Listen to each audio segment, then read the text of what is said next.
और अब बात मंत्री जीतू पटवारी के बयान की। मंत्री जीतू पटवारी ने अपने बयान पर कहा कि कांग्रेस की कमान किसी युवा के हाथों में होगी। जिस तरीके से पीसीसी चीफ को लेकर कवायद चल रही है, किसका नाम होगा, किसे पीसीसी चीफ बनाया जाएगा, इस पर मंत्री जीतू पटवारी का बयान सामने आया, जिस पर उन्होंने कहा कि युवा कांग्रेस की कमान किसी युवा हाथों में ही होगी। और इसके जो संकेत उन्होंने दिए, इसके बाद अब कई सारे सवाल खड़े होते हैं, जैसा कि ज्योतिरादित्य सिंधिया, मंत्री जीतू पटवारी, खुद का भी उनका नाम शामिल है इस रेस में, और उन्होंने इसके संकेत जब दिए तो उसके बाद कई सारी अटकलें भी लगाई जा रही हैं। हालांकि हाईकमान की तरफ से कोई भी स्थिति स्पष्ट नहीं हो पाई है, लेकिन सीएम ने हमेशा युवाओं को आगे बढ़ाने की जिस तरीके से बात कही, कैबिनेट में भी 70% युवा हैं और इसके चलते हो सकता है कि पीसीसी की कमान किसी युवा के हाथों में ही होगी। मध्य प्रदेश का 70% मंत्रिमंडल युवा है और मैं मानता हूं कि इससे युवा किसी प्रदेश का मंत्रिमंडल नहीं है। तो मध्य प्रदेश और कांग्रेस पार्टी और कमलनाथ जी दोनों युवाओं के आधारित रणनीति के परोकारी हैं। जहां तक अध्यक्ष का सवाल है, ये सोनिया जी का जुडिक्शन है, हमारी अध्यक्ष है और सीनियर लीडरशिप से विचार करके वो कोई निर्णय लेगी। मेरा मानना है कि इस पर मुझे कुछ बोलना एक विसंगति के भाव है। आप कह चुके हैं कि युवा चेहरा होगा, एक नया चेहरा होगा, आप हमेशा ही कहते हैं। तो मैंने कब मना किया? हमने ये तो कहा कि कांग्रेस पार्टी का जो मूल विचार है युवाओं का परोपकारी रहा है। वो 18 साल के वोट देने से लेके मत का अधिकार से लेके आज तक की बातें कई है ऐसी। जहाँ तक प्रदेश अध्यक्ष का सवाल है, मैं नेचुरल है कि जब युवा को परोपकारी करें तो वो वैसा हो सकता है, पर सोनिया जी निर्णय लेगी और वो सही समय पे आप लोगों को अवगत करा दिया जाएगा।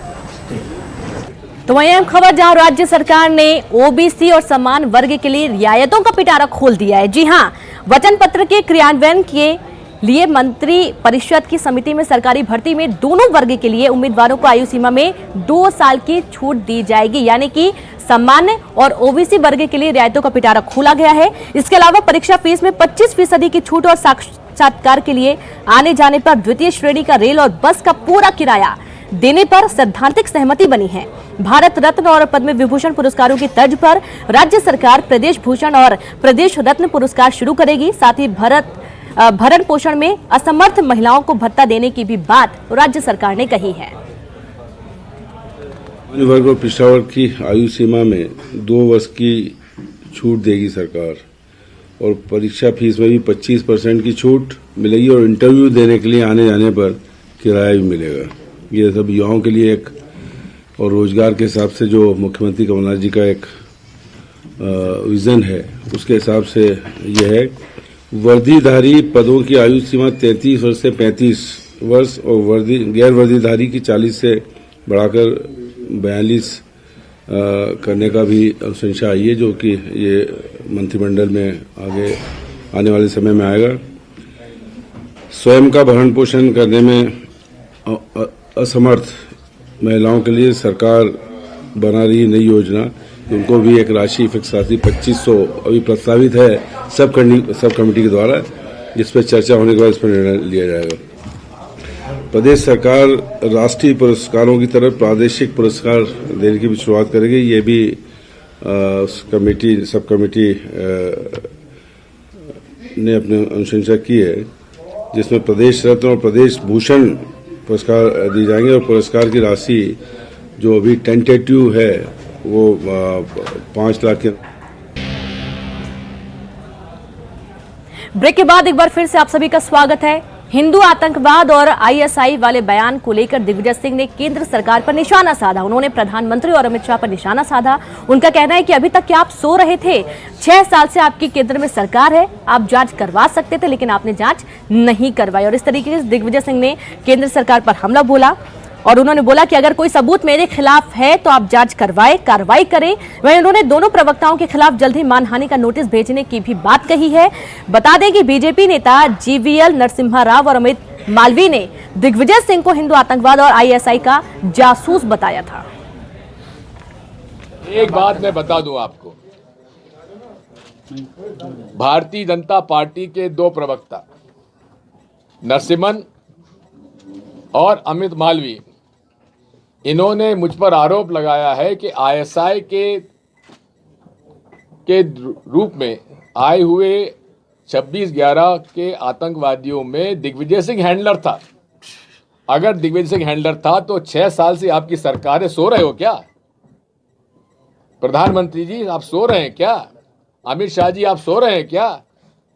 मैं राज्यसभा का सदस्य हूं, भूतपूर्व मुख्यमंत्री हूं, आपको मैं चुनौती देता हूं, अगर कुछ है तो मेरे खिलाफ कार्रवाई करिए। इतना निकम्मापन क्यों दर्शा रहे हैं आप? इतने अक्षम क्यों हैं आप? और इन प्रवक्ताओं के खिलाफ मैं मानहानि का दावे का नोटिस भेज रहा हूं। तो वहीं प्रदेश में सत्तारूढ़ कांग्रेस पार्टी के विधायक विजय चौरे ने बीजेपी नेताओं के खिलाफ बेहद आपत्तिजनक बयान दिया है और 64 सीट से विधायक विजय चौरे ने पार्टी नेताओं की एक बैठक में कहा कि अगर किसी बीजेपी नेता ने कांग्रेस के किसी कार्यकर्ता पर उंगली उठाई तो हम उसकी खाल खींचने में कोई कसर नहीं छोड़ेंगे। कांग्रेस विधायक चौरे ने भाजपा कार्यकर्ताओं को धमकी देने वाले लहजे में कहा, भाजपा के लोगों हम हर चीज के लिए तैयार हैं, कांग्रेस के लोग हम कांग्रेस के लोग हैं। कांग्रेस का कोई माइका लाल अब बर्दाश्त नहीं करेगा, ये आप ध्यान में रखना। भारतीय जनता पार्टी के लोग जिस दिन हमारे कांग्रेस के किसी कार्यकर्ता पर उंगली उठाने का प्रयास करें, उसके बाल को हाथ लगाने का प्रयास करें, इस मंच से सार्वजनिक रूप से कहता हूं, हम खाल नोचने में भी उसकी कसर नहीं छोड़ेंगे। तो नरोत्तम मिश्रा ने कांग्रेस विधायक के बयान की निंदा की। उनका कहना है कि नरोत्तम मिश्रा यदि ये गिदर धमकी देना ये बंद करें, कुछ काम करें तो अच्छा होगा। बर्दाश्त नहीं करेगा, ये आप ध्यान में रखें। सत्ता के नशे में चूर हैं और इसलिए खाल खींचने की बात कर रहे हैं। खाल खींचना तो बहुत बड़ी बात है, खाल को स्पर्श नहीं कर सकते गलत नीयत से। शिवाजी की मूर्ति तोड़ दी, औरंगजेबी मानसिकता को लेके सौसर से लेके दिल्ली तक, राहुल बाबा तक जो डंडे मारने की बात करते हैं, ये सब उसी मानसिकता के धनी हैं। वहीं मध्य प्रदेश में राज्यसभा की 3 सीटों के लिए निर्वाचन की प्रक्रिया अब तेज हो चली है। केंद्रीय चुनाव आयोग ने हाल ही में प्रदेश के रिटर्निंग ऑफिसर के साथ दिल्ली में एक अहम बैठक की है। बैठक में चुनाव तैयारियों की समीक्षा की गई। माना जा रहा है कि एक हफ्ते के अंदर चुनाव कार्यक्रम जारी हो सकता है और विधानसभा के बजट सत्र के दौरान ही वोटिंग की भी संभावना बनी हुई है, क्योंकि जो सीटें खाली हो रही हैं उनका निर्वाचन मार्च तक होना जरूरी है। आपको बता दें कि मध्य प्रदेश से राज्यसभा की 3 सीटें खाली हो रही हैं, जिनमें से फिलहाल 2 बीजेपी और 1 कांग्रेस के पास है। राज्यसभा की तैयारियों को लेकर विधानसभा के प्रमुख सचिव एपी सिंह से न्यूज 18 संवाददाता ने खास बातचीत की।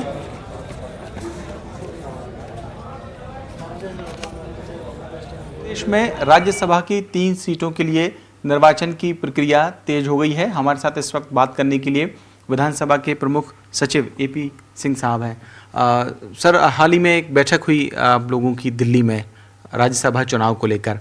किस संदर्भ में ये बैठक थी और किस तरीके की तैयारियां चुनाव को लेकर हैं? देखिए, सही कहा आपने, क्योंकि राज्यसभा का जो है वो निर्वाचन अभी आने वाला है और जो केंद्रीय चुनाव आयोग है उन्होंने जितने भी राज्यों में इस तरह के चुनाव होने हैं उनके जो रिटर्निंग ऑफिसर्स थे उनको उन्होंने बुलाया था, जिनमें सामान्यतः विधानसभा के सचिव और प्रमुख सचिव भी थे।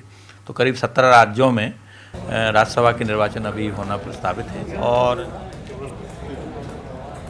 और अब बात जबलपुर के शेल्वी हॉस्पिटल की, जो आधुनिक स्वास्थ्य सेवाओं को मुहैया कराने में एक विश्वसनीय नाम बनकर उभरा है। जी हां, पिछले 5 सालों में शहर में इस संस्थान ने अटूट विश्वास हासिल किया है। शेल्वी हॉस्पिटल की स्थापना के बाद यहां उपलब्ध होने वाली चिकित्सीय सुविधाओं के चलते मरीजों को अब किसी बड़े अस्पताल की तरफ मुंह नहीं देखना पड़ता, बल्कि बड़े बड़े शहरों के मरीज भी यहाँ आकर अपना इलाज करवाते हैं। जबलपुर में स्थापित हुए 5 साल के सफर में शहरवासियों का विश्वास अस्पताल की चिकित्सीय सुविधाओं पर दिनों दिन बढ़ रहा है और यही वजह है कि अस्पताल निरंतर प्रगति कर रहा है।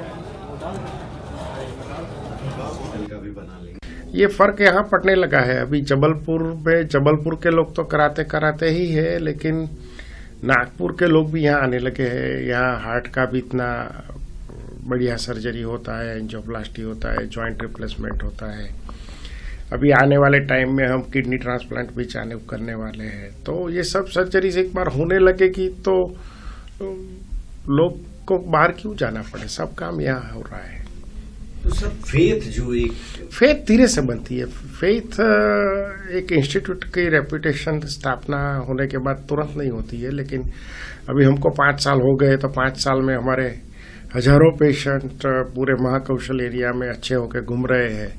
तो वही लोग दूसरे लोगों को कह रहे हैं कि बाहर जाने की जरूरत नहीं है, महंगी हॉस्पिटलों में जाने की जरूरत नहीं है। यहाँ से बॉम्बे, दिल्ली या हैदराबाद जाओ तो आपको खर्चा भी डबल 3 गुना होता है, तो आपका पैसा भी बचता है, अच्छा काम भी घर बैठे हो जाता है, तो बाहर जाने की क्यों जरूरत है।